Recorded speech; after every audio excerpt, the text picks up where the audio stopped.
Hi hello എല്ലാവർക്കും പുതിയൊരു വീഡിയോയിലേക്ക് സ്വാഗതം. എല്ലാവർക്കും സുഖമെന്ന് വിശ്വസിക്കുന്നു. മഴയൊക്കെയാണ്, എല്ലാവരും ശ്രദ്ധിക്കുക. ഇന്ന് ഞാൻ പറയാൻ പോകുന്ന ചെറിയൊരു കാര്യമാണെന്ന് തോന്നുന്നു. വിഷയം നമ്മൾ കണ്ടുവരുന്നൊരു പ്രവണതയാണ്. ചില ആൺകുട്ടികൾ ചിലപ്പോൾ അവർ തല്ലിപ്പൊളികളായിരിക്കാം. അപ്പോൾ ചില മാതാപിതാക്കൾ പറയുന്നത് കേട്ടിട്ടുണ്ട്, ഒരു കല്യാണമൊക്കെ കഴിച്ചു കഴിഞ്ഞാൽ ചിലപ്പോൾ അങ്ങ് നേരെ ആകുമായിരിക്കും. അത് ശരിയായ ഒരു കാര്യമാണ്. ഞാൻ പലപ്പോഴും ഇന്ന് ചിന്തിക്കാറുണ്ട്,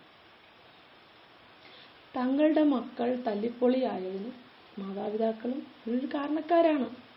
അവരെ നേരെയാക്കാൻ, അല്ലെ അവരെ നേർവഴിക്ക് നടത്താൻ അതുപോലെ കഷ്ടപ്പെട്ട് വളർത്തുന്ന പെൺകുട്ടികളുടെ ജീവിതം നശിപ്പിക്കേണ്ടതുണ്ടോ? ഇതിനോട് നിങ്ങൾക്ക് യോജിക്കാൻ പറ്റുന്നുണ്ടോ? ഞാൻ ഒരുപാട് പേരുടെ വായിൽ നിന്ന് കേട്ടിട്ടുണ്ട്, ഒരു കല്യാണം കഴിപ്പിച്ച് നോക്കിയതാ, അങ്ങനെയെങ്കിലും ഒന്ന് നേരെയാകുമോ? അവിടെയും നേരെയായില്ല. അപ്പോൾ ചില മാതാപിതാക്കൾ, പ്രത്യേകിച്ച് തല്ലിപ്പൊളിയായിട്ടുള്ള ആൺകുട്ടികളുള്ള മാതാപിതാക്കൾ, തങ്ങളുടെ മക്കളെ നേർവഴിക്ക് നടത്തുന്ന ഒരു ഉപകരണമായിട്ട് പലപ്പോഴും അതുപോലെ കഷ്ടപ്പെട്ട് വളർത്തുന്ന പെൺകുട്ടികളെ കാണുന്നു എന്നുള്ളൊരു വളരെ വളരെ വിഷമം ഉണ്ടാക്കുന്നൊരു കാര്യം. എനിക്കതിനോട് പലപ്പോഴും യോജിക്കാൻ പറ്റുന്നില്ല. പലപ്പോഴും നല്ല, ഒരിക്കലും യോജിക്കാൻ പറ്റുന്നൊരു കാര്യമല്ലത്. വിവാഹം എന്നൊക്കെ പറഞ്ഞു കഴിഞ്ഞാൽ ഏതൊരാളുടെയും സ്വപ്നമാണ്. ഒരു പയ്യനായിക്കൊള്ളട്ടെ, ഒരു പെൺകുട്ടി ആയിക്കൊള്ളട്ടെ, അവർ പുതിയൊരു ജീവിത മേഖലയിലേക്ക് കടക്കുന്നൊരവസ്ഥയാണ് വിവാഹം. ഒരുപാട് സ്വപ്നങ്ങളും ഒരുപാട് പ്രതീക്ഷകളും ഒക്കെ സ്വപ്നം കണ്ട് കടന്നു വരുന്ന ആൾക്കാരാണ്. നാച്ചുറലായിട്ടുള്ളൊരു കാര്യമാണ്. എന്നാൽ പലപ്പോഴും വിധി അതിന് വിപരീതമാകുന്നുണ്ട്.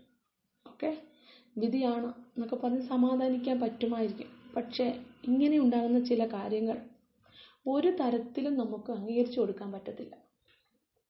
ദയവ് ചെയ്ത് റിക്വസ്റ്റ് ചെയ്ത് ഞാൻ അപേക്ഷിക്കുകയാണ്, ഒരിക്കലും നമ്മളുടെ കുഞ്ഞുങ്ങളുടെ, അതായത് തല്ലിപ്പൊളിയായിട്ടുള്ള, മദ്യപിച്ച് ഒരു അവിടെ ഇവിടെ പോയി അടിയുണ്ടാക്കി പ്രശ്നങ്ങളൊക്കെ ഉണ്ടാക്കുന്ന ആൺകുട്ടികളുടെ ജീവിതം നന്നാക്കാൻ വേണ്ടി എവിടെയോ കിടക്കുന്ന പാവപ്പെട്ട പെൺകുട്ടികളുടെ ജീവിതം നിങ്ങളായിട്ട് നശിപ്പിക്കരുത്.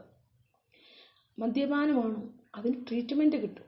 ആ ട്രീറ്റ്മെൻറ്റ് എടുത്തതിന് ശേഷം അവരെ നേർവഴിക്കാക്കുക, നല്ല കൗൺസിലിംഗ് കൊടുക്കുക, അനുബന്ധ കാര്യങ്ങൾ ചെയ്ത് അവർ നേരെ ആയതിനു ശേഷം മാത്രം വിവാഹം എന്നൊരു കാര്യത്തിലേക്ക് അവരെ കടത്തിവിടുക. അല്ലെങ്കിൽ ഇപ്പോൾ ഒരു വീട്ടിൽ പ്രശ്നങ്ങൾ ഉണ്ടാകുന്നത് കൊണ്ട് ആ വീട്ടിലുള്ളവർ മാത്രമായിരിക്കും അത് സഫർ ചെയ്യുന്നത്. പരീക്ഷണാടിസ്ഥാനത്തിൽ ഒരു വിവാഹം കഴിച്ചയച്ചു കഴിഞ്ഞാൽ, അല്ലെങ്കിൽ വിവാഹം കഴിപ്പിച്ചു കഴിഞ്ഞാൽ, ആ ഒരു പെൺകുട്ടിയും അവരുടെ വീട്ടുകാരും ആ ഒരു സമൂഹം കൂടി അതിലേക്ക് നിങ്ങൾ അറിഞ്ഞുകൊണ്ട് വലിച്ചിടുകയാണ് അവരെ കൂടെ. അതൊരിക്കലും അംഗീകരിക്കാൻ പറ്റുന്നൊരു കാര്യമല്ല. ഒരിക്കലും, അതായത് ആവശ്യമില്ലാത്ത വഴികളിൽ നടക്കുന്നവരെ നേരെയാക്കാൻ വേണ്ടി ഒരിക്കലും ചതിക്കരുത് പെൺകുട്ടികളെ. നമ്മളുടെ കുട്ടികളുടെ കുറവുകൾ എന്തൊക്കെയാണെന്ന് അവർ മാതാപിതാക്കൾക്കേ അറിയത്തുള്ളൂ.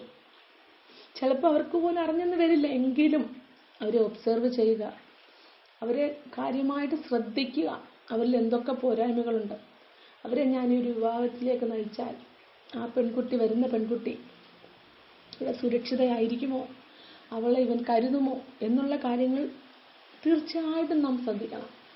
അല്ലാതെ എൻ്റെ മോൻ ഓക്കെയാകും എന്ന് പറഞ്ഞുകൊണ്ട് ദയവ് ചെയ്ത് ആരും ഒരു പെൺകുട്ടികളെയും ചതിക്കരുത് എന്ന് പറഞ്ഞുകൊണ്ട് നിർത്തുന്നു. ബൈ.